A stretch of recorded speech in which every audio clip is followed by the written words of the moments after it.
Okay folks,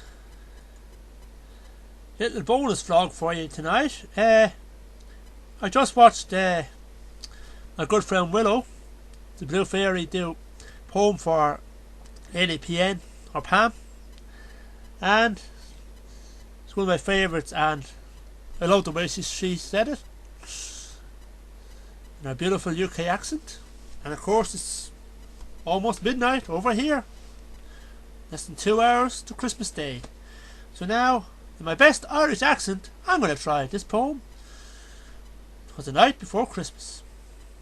I hope you enjoy it. 'Twas the night before Christmas, when all through the house not a creature was stirring, not even a mouse. The stockings were hung by the chimney with care, in hope that St. Nicholas soon would be there. The children were nestled all snug in their beds, while visions of sugar plums danced in their heads. And Mamma in her kerchief, and I in my cap, had just settled our brains for a long winter's nap. When out on the lawn there arose such a clatter, I sprang from the bed to see what was the matter. Away to the window I flew like a flash, tore open the shutters, and threw up the sash.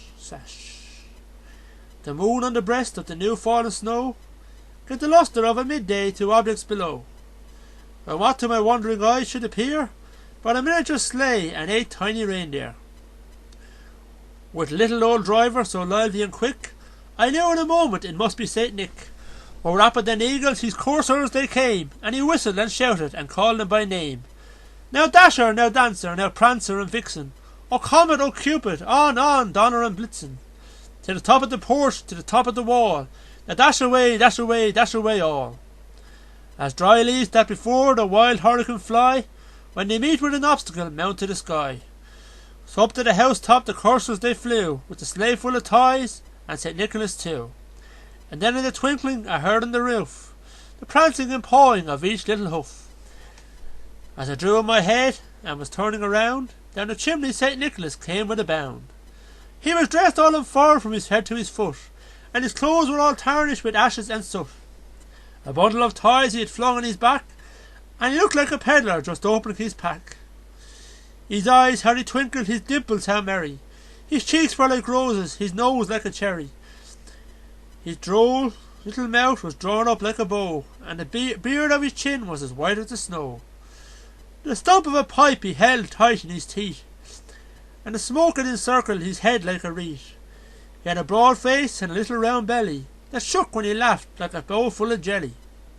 He was chubby and plump, a right jolly old elf, and I laughed when I saw him, in spite of myself. A wink of his eye and a twist of his head soon gave me to know I had nothing to dread. He spoke not a word, but went straight to his work, and filled all the stockings, then turned with a jerk, and laid his finger aside of his nose, and giving a nod up the chimney he rose. He sprang to his sleigh, to his team gave a whistle, and away they flew like the down of a thistle. But I heard him exclaim, when he drove out of sight, Happy Christmas to all, and to all a good night.